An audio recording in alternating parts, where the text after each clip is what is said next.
Hello. Hello again. Let's do it. Just do it.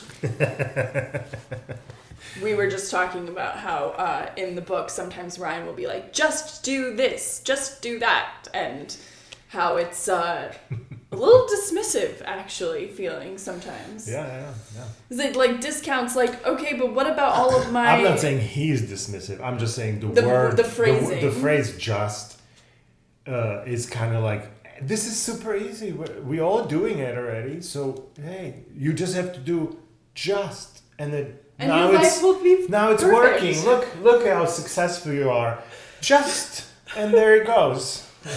Like, in theory, yes, on the some sort of a philosophical way of, what is the actual change? Well, yeah, and it's still just. Yeah, but how do you get to this thing is not just. It's a totally different thing. Anyway, okay, it's June 17th. This is not about just. This is about something else. This is about offense or defense. Offense or defense. Okay. Reminds me of yesterday when, like, proactivity versus reactivity. That's what it's making me think of. Mm-hmm. Like, being on the offense is like, I'm being proactive here. I'm, like, scoring, and, like, defense is like, I'm reacting to, like, whatever's going on here and, like, trying to limit the damage. Yeah. I mean, it makes me think of, like, I mean, that's exactly right. Because even in football, the way that is, right? Like, there's offensive players and defensive players. In American football, there's whole group of defense and they're different teams, right? So it's like, and ultimately every game has the strategy of offense and defense, right? Even though, like, the NBA games, it's like offense, defense, offense, defense, and you're just, like, going back and forth like this. And then baseball is like a totally different vibe to it of like, all right, we got our 3 outs now. Yeah, that's cool. Sometimes the defense is really... It's interesting because, like, there is beauty in defense. Oh, you know 100%. what I mean? Like, people just jumping in the way and just getting knocked out, right? Just, like, sacrificing themselves for things, just getting hit with puck in the freaking forehead. Yeah, it's like there has to be a healthy appreciation for the defense. There's some admiration for that, yeah, for sure. Like even though offense gets all the glory. It's interesting. So is defense really, in theory, kind of offensive? Offensive, not offensive, but offensive. Like because if you do a good job of defending, you win. So you have this offensive, like, yeah, we made it. Yeah. Like, you still have the dopamine from a defense, of well executed defense, as you have from the offense. Yeah. Although it might seem like the offense is that's when the scoring happens, and that's where I think that's where a lot of people are focused on that scoring of offense, positive winning. But for your team, you're equally focused on the defense. On defense, because you're like, stop them from scoring. Yeah. Don't let it happen. Yeah. Stop them from scoring. Yes, but imagine that. Okay, so I would say this in like the way we look at it, right? Like, Michael Jordan would score, like, let's say, I don't know, 70 points or something crazy, and then there might be at the same time a guy on his team that defensively knocked out 70 points, but Jordan, or that guy who scored, will get the glory. I don't know enough about sports, but I imagine if you had, like, a defense player who was like doing crazy, that, you would know who they were. Yeah, I mean, in hockey this happens. Like, when you have, like, these crazy, like, the goalies are the puck stops here type of a thing, right? And so you see crazy stuff, and, like, if a guy saves 20, 30 attacks by himself, you're like, the whole stadium is just, like, screaming at that guy, like, yeah, dude, like, you're awesome, right? So there is maybe defensing harder than offensing. Yeah, that's interesting. Yeah. the yin and yang kind of a thing, right? You have to have both. Fun. Okay, let's go. Okay, Seneca says, "Fortune doesn't have the long reach we suppose. She can only lay siege to those who hold her tight. So let's step back from her as much as possible."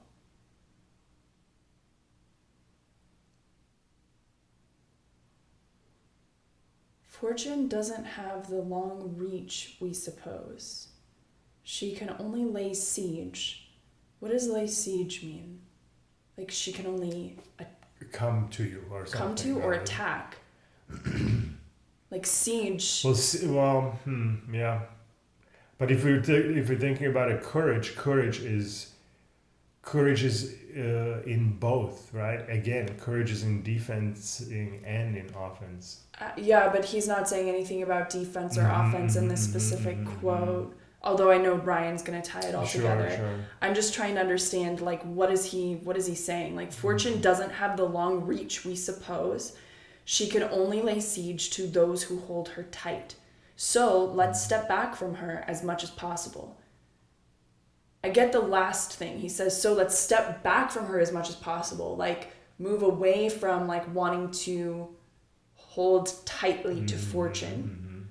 And that's why I'm wondering, like, so he's saying, fortune doesn't have the long reach we suppose?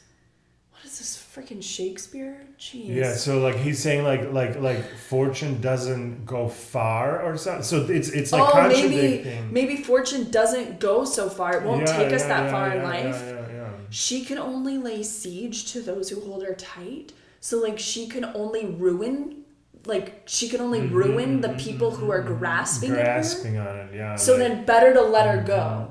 Yeah, and when you let go, that's when it almost starts interacting with you more, because when you're holding it, you're already in like it can't interact. You are already like this, right? Like now, if you let it go, now there is something that, yes, is it scary? Yes, it's scary to let it go, because when you say, oh, I'm gonna let it go, now it's gonna disappear and never come back. Right, that's the fear. That's why we're holding on to it, because we're like, if I let go for a second, this thing's gonna disappear and I'm lost without it, right? So this is the fear, but that's actually not how it works. It does work more of like, no, let it go. Maybe it'll go away for some time, but then it'll come and revisit you again, right? Like there are these ebbs and flows of this whole thing, and us holding on to something, we are fighting those ebbs and flows of that life. And so there is also another saying that goes like, there's something about like, the more you want it, the further you are away from it or something. So like there was something about like letting go of wanting things, and that's when those things actually might start coming to you, when you let go of that. So, okay, cool. Yeah, that was a rough one, because it's like I still don't know if that's what it actually me neither. means. No, I'm just speculating. Yeah. Seneca, why are you doing this to us? No. Yeah.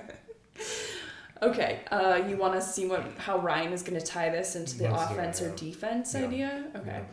He says, Machiavelli, who supposedly admired Seneca, says in The Prince that fortune is a woman, and it is necessary, in order to keep her down, to beat her and struggle with her.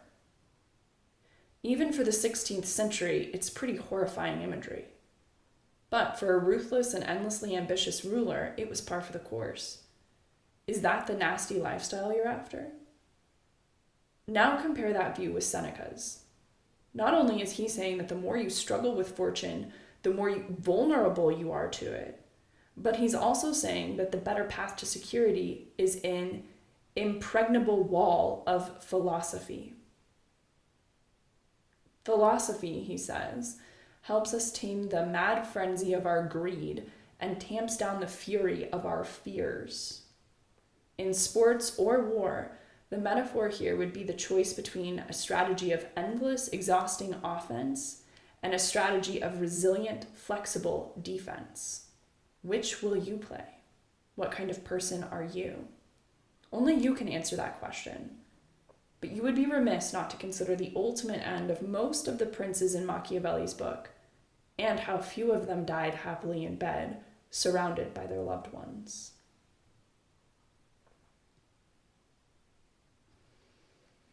So he is praising the defense. Mm-hmm.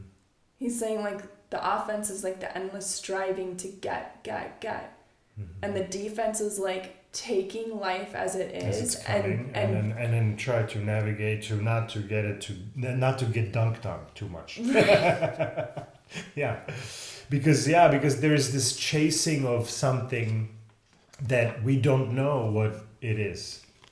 But when life is coming, we know what it is, or we know more about what it is when it's here, right? And now we can adjust to that defensively, saying, oh, I got to do this to have a better outcome from what life brought. I need to adjust like this to have a better outcome from what life brought, versus this like no, I'm in the future. I'm going to go do all of this, and in 10 years I'm going to be da-da-da, so let's go get that thing, right? Like this you are now thinking that by you wanting and striving for something, that life will bring exactly that in that fashion. I don't find that to be so in my experience.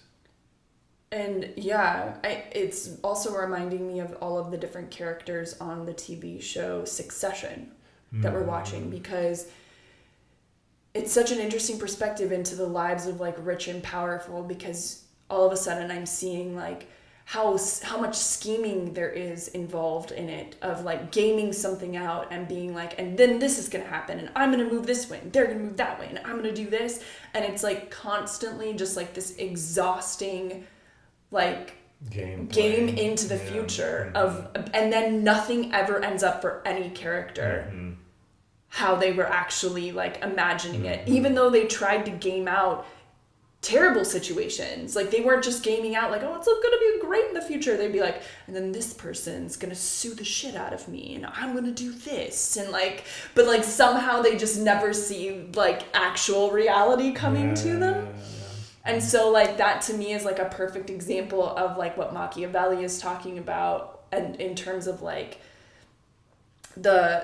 or Ryan in terms of like the offense, the offensive position. And it's like, okay, I see that. I see how I would not want to live like that, for sure.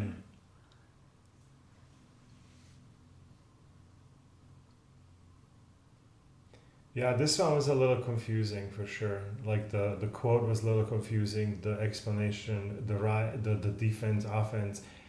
Yeah, it's just the fortune is far. So it was like hard to like pull the kind of the meaning out of it and be like, oh yeah, no, that's how they meant it.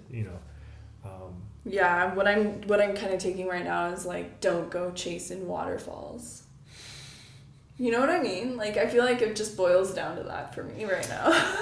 Yeah, for sure. Yeah, it's like, don't go chasing those outcomes. Like, fortune is an outcome, you know? It's like, fortune is an outcome, I can't be chasing outcomes. Yeah. No. Outcomes are a result of something. So, yeah. And they're never the